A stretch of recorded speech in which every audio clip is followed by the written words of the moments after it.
The lock I have clamped up in the vise is a Schlage Everest 6-pin key and knob cylinder with a check pin. You can tell it's Schlage Everest by a triangular logo on the front of the face of the lock. Here's a key. It does work perfectly. We're going to try and pick this open. Then I'll gut it, show you what's inside. Using top of the keyway with the 50 thousandths pry bar and the deep hook.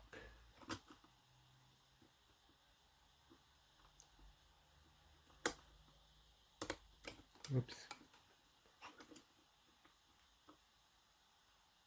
That was pin 6.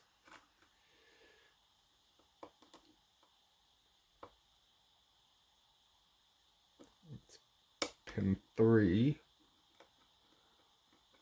2, 1 is binding. Click out 1. Click out 2.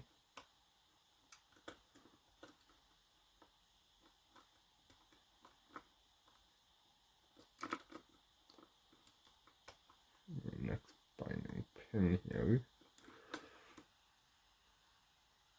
Maybe it's 5. Let's see. Again.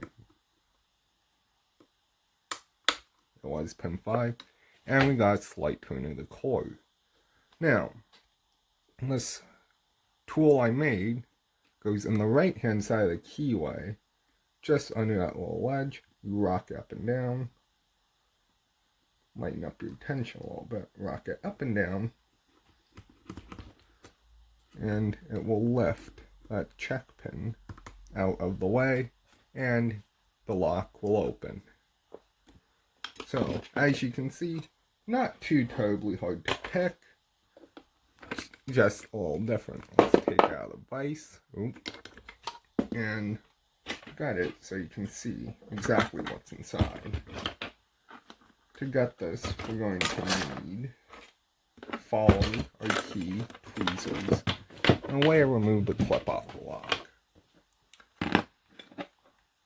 Let's lock this back up. And you can see the check pin I was talking about. When you insert the key, it pulls the check pin out of the way, and the cord is free to turn. We'll disassemble this lock now and show you what's inside. We're going to use my wrench that I made for disassembling Schlage screw-on caps. Just pushes the detent down and you unscrew it. Pull that out. And there should be a little spring behind it. We're going to insert the key. Turn it 90, not quite 90 degrees, probably about 45 degrees, because we don't want the top pins to fall in that groove. Use our follower straight up and down, and we'll push this right straight through. Now, we will dump our key pins. There's 1, there's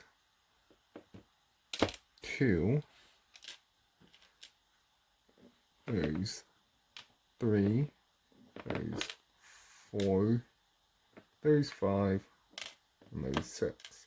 The reason I didn't pull a key out is the spring behind the check pin will push that check pin out as soon as the key is removed. You remove the key, there's a check pin, and it's a very small spring.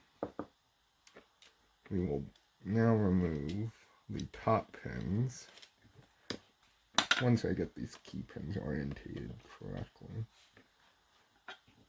And they're all going to be standard pins, as you'd expect in a Everest. There's 1, and there's spring.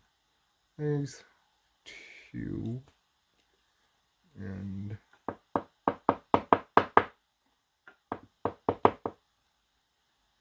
the spring's a little bit stubborn to come out. There we go, we got it. There's a spring on 2. Here's the key pin on, or sorry, top pin on 3, spring on 3. There is our top pin on chamber 4. Whoops, let 5 go. Didn't mean to do that. There's 5. And here's chamber 6.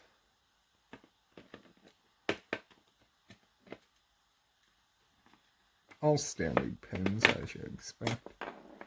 There is the cutout for the check pin. So we will put this up here. And I'll bring this up so you can see exactly what's inside. Anyway, that's all I got for today. Thanks for watching.